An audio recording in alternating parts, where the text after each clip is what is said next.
नमस्कार, good morning. मैं Mansi Jain GK को आसान बनाने के लिए हाजिर हूँ एक बार फिर कुछ नई ट्रिक्स, नए कॉन्सेप्ट्स, नए नॉलेज के साथ। तो लेट्स स्टार्ट स्टूडेंट्स। आज हम जो टॉपिक करेंगे वो है लॉ ऑफ डिमांड। अब आपको लगेगा भाई ये टॉपिक तो लॉ ऑफ डिमांड टॉपिक तो इकोनॉमिक्स का है, इकोनॉमिक्स का टॉपिक है और इकोनॉमिक्स में भी अगर 12th क्लास की इकोनॉमिक्स का टॉपिक है। बट हम ये जो टॉपिक करेंगे इसे हम कंपटीशन एग्जाम्स के अकॉर्डिंग करेंगे। कंपटीशन एग्जाम्स का मतलब हो गया ये टॉपिक एसएससी में भी आता है, एचएसएससी में भी ये टॉपिक आता है। और अगर आप एचटेट का लास्ट एचटेट टीजीटी एसएस का लास्ट ईयर 2019 वाला पेपर उठा के देखेंगे तो यहाँ से उसमें भी क्वेश्चन है। यानी लॉ ऑफ डिमांड का जो टॉपिक है ये जनरली सभी एग्जाम्स में आता है। ठीक है, तो हम इसको इस टॉपिक को उसी के अकॉर्डिंग करेंगे। हमारे जो कंपटीशन एग्जाम्स है उसी के पॉइंट ऑफ व्यू से हम इस टॉपिक को करेंगे। ठीक है, बहुत ही इंपॉर्टेंट टॉपिक है। तो चलिए स्टार्ट करते हैं। लॉ ऑफ डिमांड देखो बच्चों, ध्यान से सुनते चलना बस। मैं जनरली अपनी क्लासेस में बोलती हूँ, अपनी वीडियोस में बोलती हूँ, जो मेरे लेक्चर्स होते हैं उनमें मेरा सिर्फ एक ही बात होती है कि आप सिर्फ मेरी वीडियोस को ध्यान से सुनना। अगर आप सुन लेंगे उतने में ही आपको ये याद हो जाएंगी। ठीक है, देखो टॉपिक है लॉ ऑफ डिमांड, मांग का नियम। देखो बच्चों, तीन चीजें होती है, एक होती है इच्छा, एक होती है आवश्यकता और एक होती है मांग। तीन बातें होती है। इच्छा मीन्स डिजायर। इच्छा क्या होती है कि एक व्यक्ति, इसको आप ऐसे समझिए कि एक व्यक्ति कार लेना चाहता है, बड़ी सी 20 लाख रुपए की कार है। अब उसके पास 20 लाख रुपए तो है नहीं, लेकिन फिर भी वो उस कार को खरीदना चाहता है। पैसे नहीं है लेकिन फिर भी हम उसे खरीदना चाहते हैं। वो केवल एक इच्छा है। ठीक है, आवश्यकता, अब सपोज मैं एक, आप ऐसे मान लीजिए कि मैं एक बड़ा सा घर चाहती हूँ। ठीक है, मैं एक बड़ा सा घर चाहती हूँ और उस बड़े से घर के लिए मेरे पास 50 लाख रुपए भी है। बड़ा सा घर चाहती हूँ, 50 लाख रुपए भी है, लेकिन मैं सोच रही हूँ कि यार 50 लाख रुपए का हम घर खरीदेंगे, उससे अच्छा है 50 लाख रुपए का हम कोई इंडस्ट्री खरीद लेते हैं, कोई बिजनेस प्लांट लगा लेते हैं, कहीं और इन्वेस्ट कर देते हैं बिजनेस में। दैट मीन्स कि हमारे पास इच्छा है किसी काम को करने की, किसी चीज को पाने की, और उसके लिए हमारे पास पैसा भी है, लेकिन हम सोच रहे हैं कि उस पैसे को वहां ना लगाकर कहीं और लगा दें। यानी कि हम क्या करते हैं, हमारे मन में ये है कि हम ले या ना ले, इसके बिना काम चल सकता है।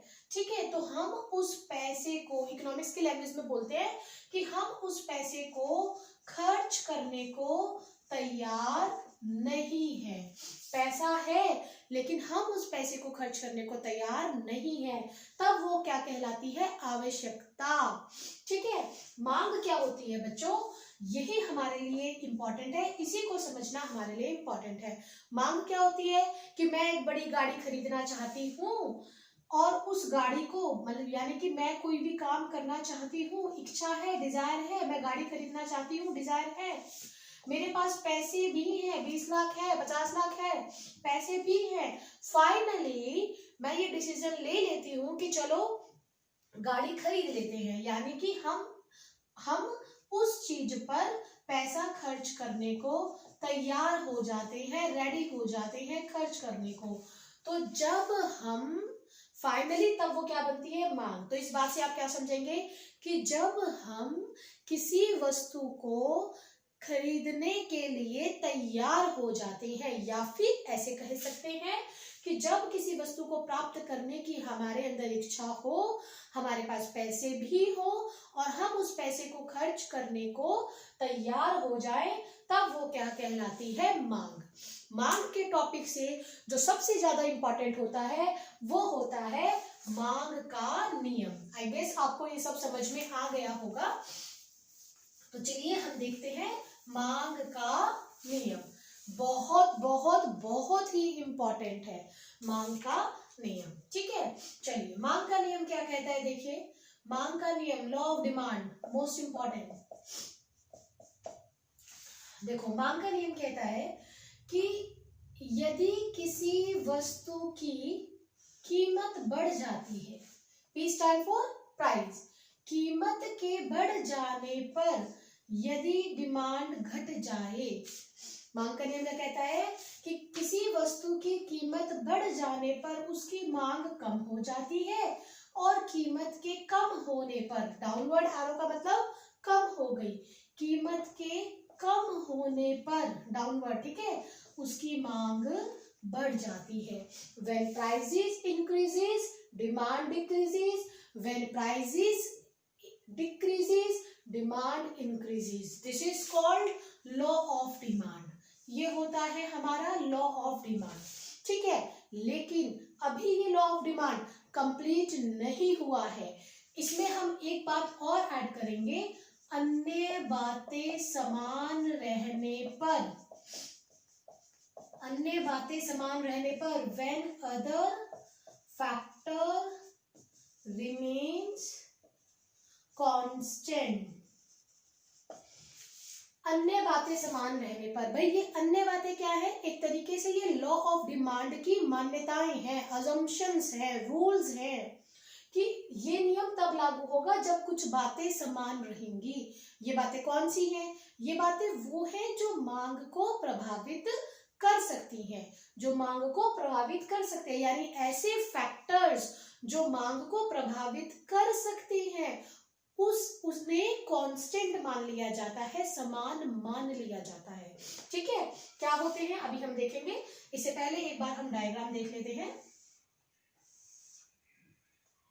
देखो ये होता है इकोनॉमिक्स में OX एक्सिस और ये होता है OY एक्सिस। ये जो OX एक्सिस है यहाँ पे होती है क्वांटिटी डिमांडेड, यानी मांगी गई मात्रा, और यहाँ पे होता है प्राइस।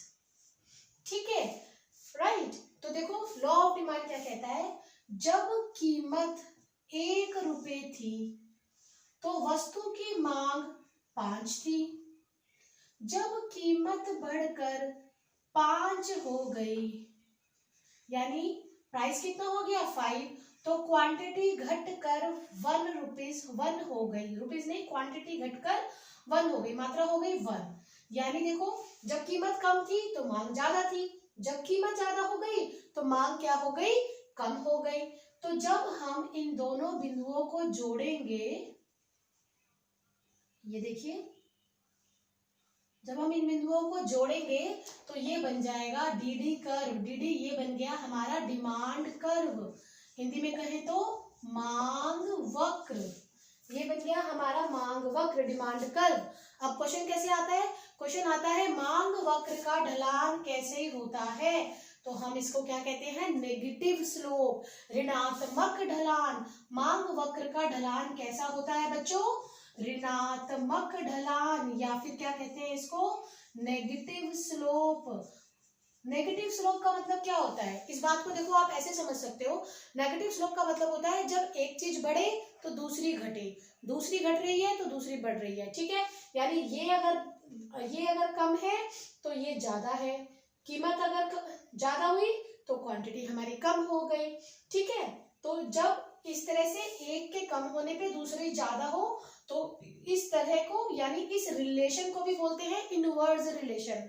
ठीक है, क्वेश्चन ऐसे भी आ जाता है कि मांग और कीमत में कैसा रिलेशन होता है, तो इसे नेगेटिव रिलेशन बोल सकते हैं, या अपोजिट रिलेशन बोल सकते हैं, या ऋणात्मक संबंध बोल सकते हैं। अगर दो चीजों में ऋणात्मक संबंध है तभी उनका जो कर्व है, मांग वक्र है, वो कैसा है, नेगेटिव है। तो यहां से आपका पहला क्वेश्चन क्या बना कि मांग वक्र का ढलान कैसा होता है, ऋणात्मक होता है।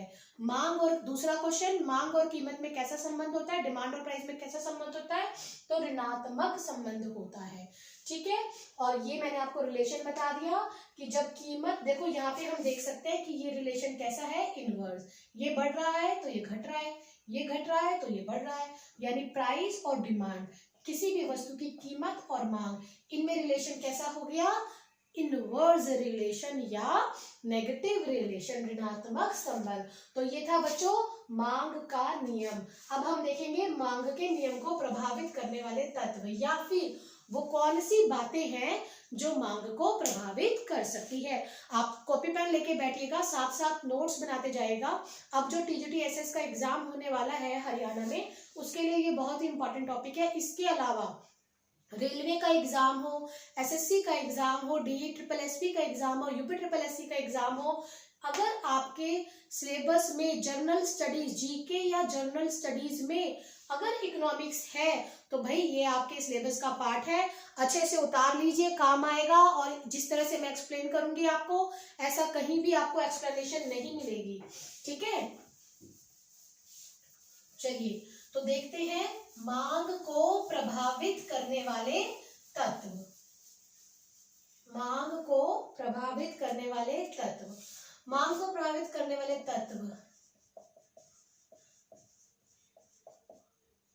प्रभावित करने वाले तत्व किसको भाई?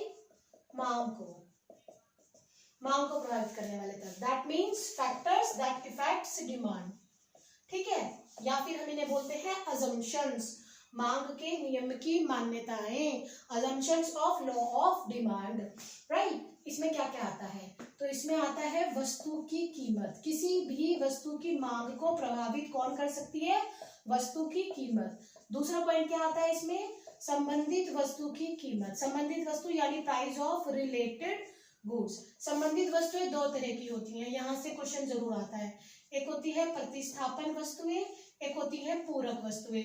प्रतिस्थापन वस्तुएं यानी सब्स्टिट्यूशनल गुड्स, इंग्लिश मीडियम वाले बच्चे ध्यान दें, इनको सब्स्टिट्यूशनल गुड्स बोलते हैं। और पूरक वस्तुएं यानी कि कॉम्प्लीमेंट्री गुड्स, ठीक है। प्रतिस्थापन वस्तुएं और पूरक वस्तुएं यानी जो संबंधित वस्तुएं होती हैं, ये दो तरीके की हो सकती हैं। थर्ड इसमें आता है भाई फैशन या फिर रीति रिवाज, जनसंख्या, सरकार की नीति। अभी एक्सप्लेन करूंगी, एक बार पॉइंट सारे लिख देती हूँ। और इसमें आता है उपभोक्ता की आय। उपभोक्ता की आय भी वस्तु की मांग को प्रभावित करती है, ठीक है। और एक पॉइंट रह गया बस, भविष्य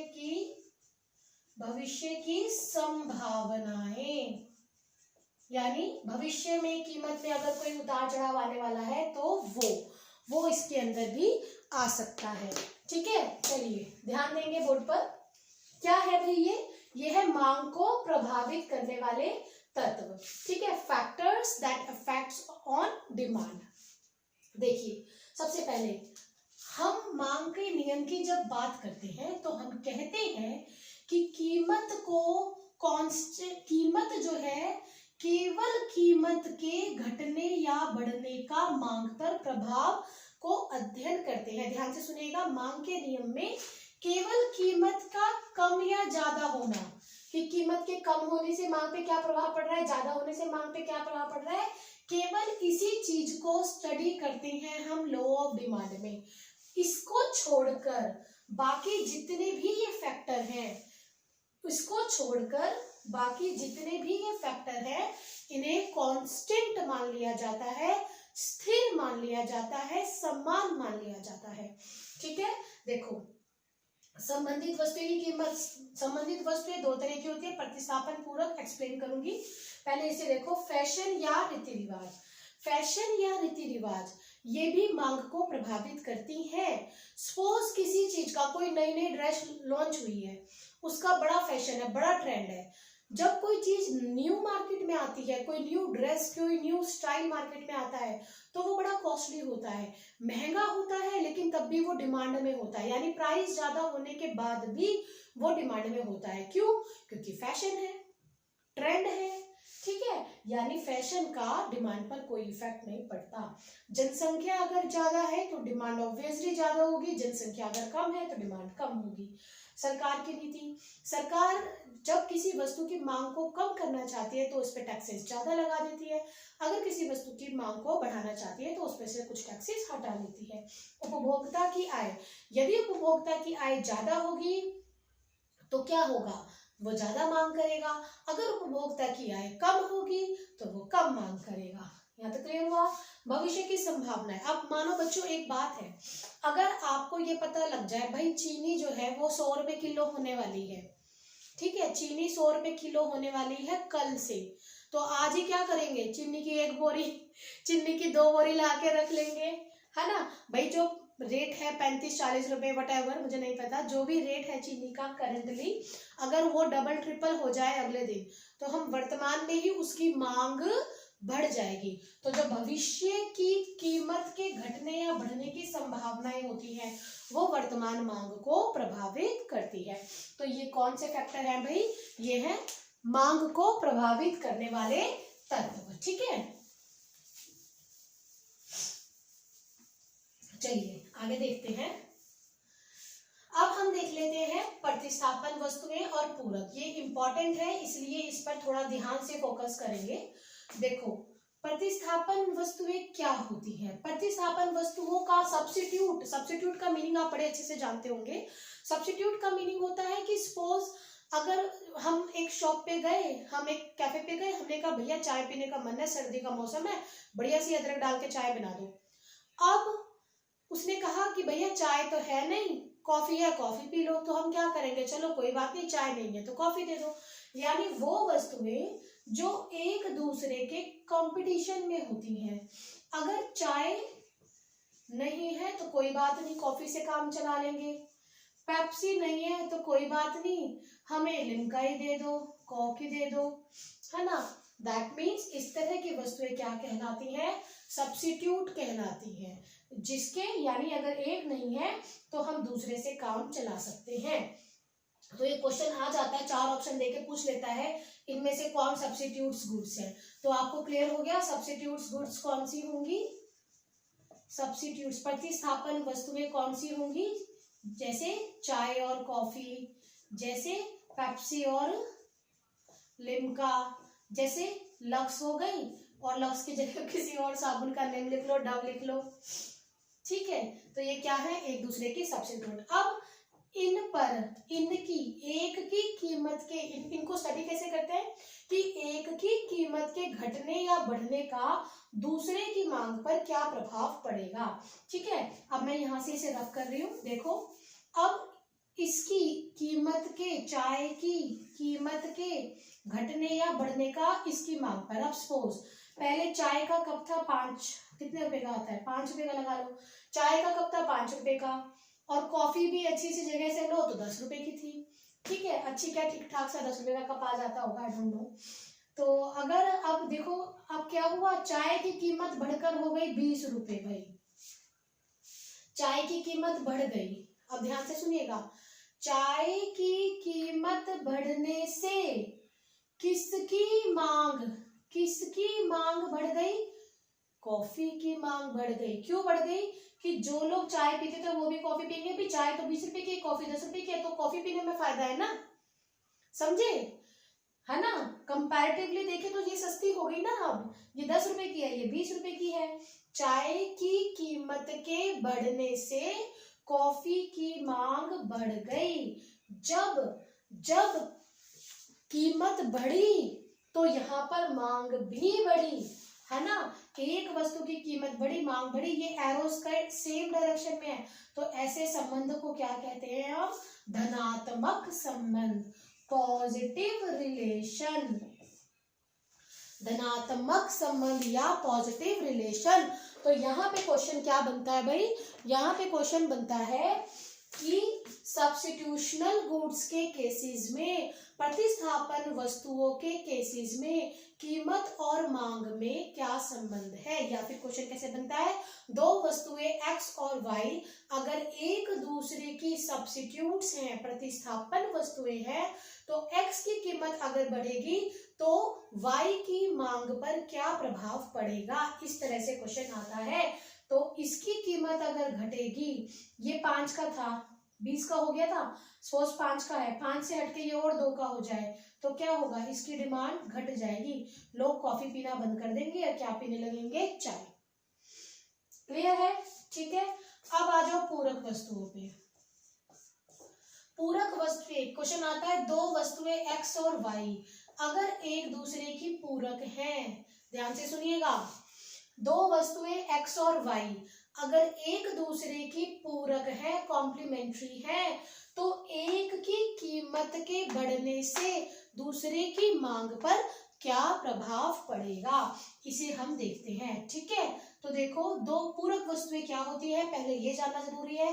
पूरक वस्तुएं होती है जो एक दूसरे की कॉम्प्लीमेंट्री होती है। कॉम्प्लीमेंट्री पूरक यानी एक के बिना दूसरा अधूरा है। हस्बैंड वाइफ को कॉम्प्लीमेंट्री बोला जाता है, यानी एक के बिना दूसरा अधूरा है। ठीक है, तो इसमें क्या एग्जाम्पल आता है, जैसे कड़ी चावल, जैसे ब्रेड बटर, जैसे कार पेट्रोल, जैसे पेन और इंक, जैसे कार और पेट्रोल, जैसे ये मार्कर है और इस मार्कर की इंक। ठीक है, जैसे मैंने बताया आपको ब्रेड बटर, ये वस्तुएं एक दूसरे की क्या कहलाती हैं, कॉम्प्लीमेंट्री कहलाती हैं। अब देखो सपोज यहाँ है पेन और यहाँ है इंक, पेन के प्राइजेस बढ़ गए, अगर पेन के प्राइजेस बढ़ जाएंगे तो लोग पेन खरीदना, पेन की जो डिमांड है, अगर ध्यान से सुनना, अगर पेन के प्राइजेस बढ़ जाएंगे, सोचो आप लोग भी दिमाग लगाओ साथ साथ, अगर पेन की कीमत बढ़ गई तो पेन की मांग घट जाएगी, मांग घट गई यानी लोग पेन खरीदना कम कर देंगे। अब अगर पेन खरीदना कम कर दिया, पेन खरीदना कम कर दिया तो बताओ बच्चों वाई की इंक की मांग पर क्या प्रभाव पड़ेगा। अगर पेन कम खरीदेंगे तो ऑफ कोर्स इंक भी कम खरीदेंगे, यानी इंक की डिमांड कम हो जाएगी। यानी पूरक वस्तुओं के केसेस में यदि दो वस्तुएं एक दूसरे की पूरक है तो रिलेशन कैसा होता है, इस inverse relation, opposite relation, inverse relation या फिर नेगेटिव रिलेशन, विपरीत संबंध। तो ये आपको ध्यान रखना है, प्रतिस्थापन वस्तुएं और पूरक वस्तुएं, ये एग्जाम में आ जाता है, इंपॉर्टेंट टॉपिक है। ठीक है, रफ करें। चलिए नेक्स्ट देखो, नेक्स्ट हमारा इसमें रह गया सिर्फ एक छोटा सा पॉइंट जिसे कहते हैं मांग के नियम का अपवाद, exceptional cases of law of demand, exceptional cases, exceptional cases, मांग के नियम के अपवाद। मांग के नियम के अपवाद क्या होते हैं, मांग के नियम का अपवाद का मतलब होता है ऐसी बातें, ऐसी चीजें जिन पे मांग का नियम लागू ना हो। अपवाद, कहीं भी अगर आपको अपवाद आता है तो अपवाद का मतलब होता है जहां पे मांग का नियम लागू नहीं होगा। तो मांग का नियम लागू कहाँ नहीं होता, देखो कौन सी चीजें हैं, ये आप ऐसे पॉइंट याद रखिएगा। सबसे पहले इसके अंदर आता है प्रतिष्ठा सूचक वस्तुएं, आर्टिकल्स ऑफ डिस्टिंक्शंस, प्रतिष्ठा सूचक वस्तुएं। ठीक है, एक इसमें आता है गिफन गुड्स, गिफन गुड्स अच्छे से पढ़ना है, एग्जाम में आ जाता है, एक बार दिल्ली पुलिस में आया हुआ था गिफन गुड्स के बारे में।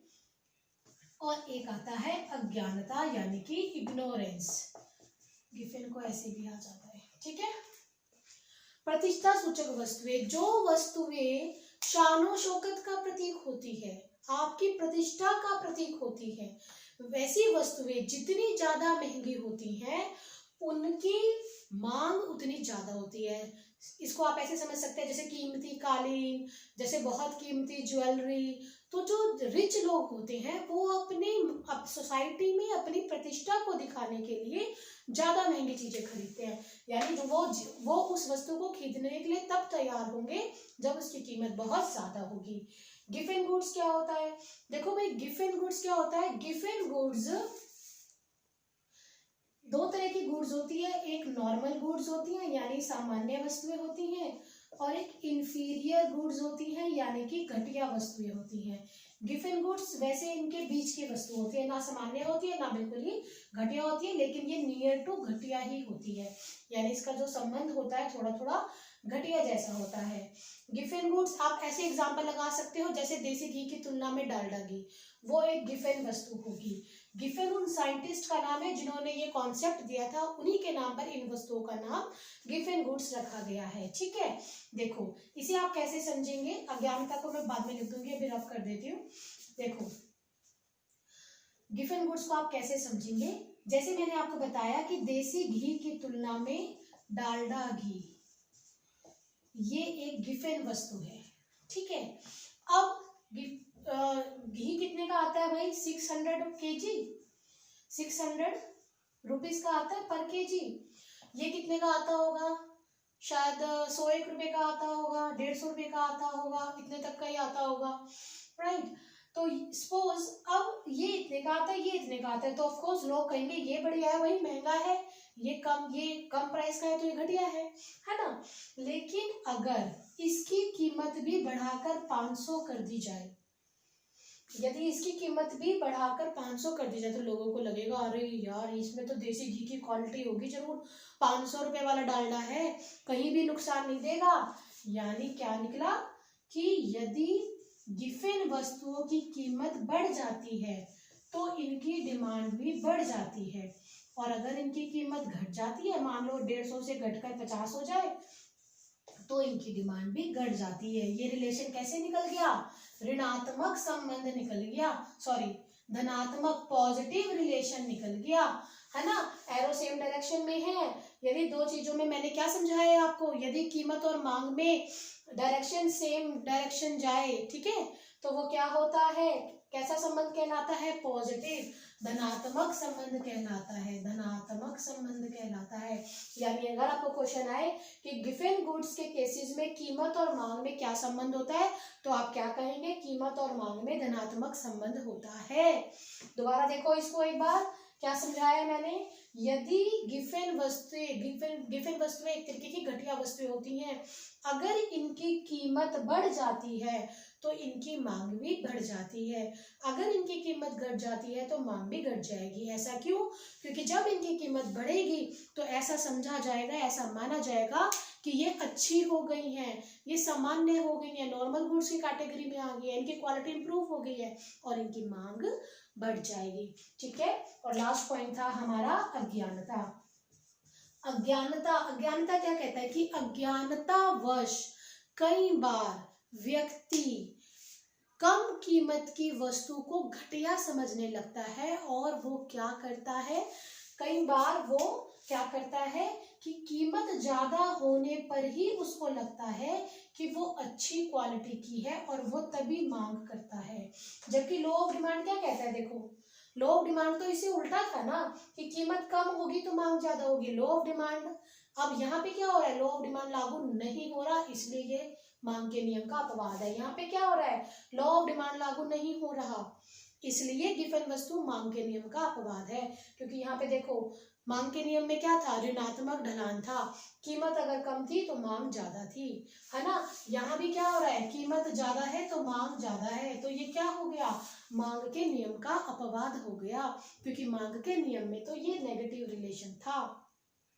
क्लियर, मुझे लगता है कि आपको बहुत अच्छे से समझ में आ गया होगा मांग का नियम, मांग के अपवाद, मांग को प्रभावित करने वाले तत्व। कल की क्लास में यानी कल मैं फिर एक वीडियो डालूंगी, और उस वीडियो में हम देखेंगे मांग की लोच। मांग की लोच के बाद जो नेक्स्ट टॉपिक मेरा होगा वो होगा बाजार, मार्केट, जैसे पूर्ण प्रतियोगिता बाजार, एकाधिकार बाजार। तो मेरी आप सबसे रिक्वेस्ट है कि जितने भी न्यू व्यूअर्स मेरी इस वीडियो को देख रहे हैं, please go to the playlist, please check my playlist को चेक करें। वहां पर और इकोनॉमिक्स के टॉपिक्स हैं, ज्योग्राफी के टॉपिक्स हैं, हिस्ट्री के टॉपिक्स मैं जल्दी अपलोड करने वाली हूँ, आप वहां से लगाएं। डेफिनेटली ये टॉपिक्स आपको एग्जाम में बहुत हेल्प करेंगे। मैं मानसी जैन अगेन आपको एक बार ऑल द बेस्ट करती हूँ कि आप अपने एग्जाम्स की अच्छी अच्छी तैयारी कीजिए, जल्दी जल्दी सिलेक्शन लीजिए। मेरी तरफ से बहुत बहुत बहुत सारी शुभकामनाएं। Thank you very much.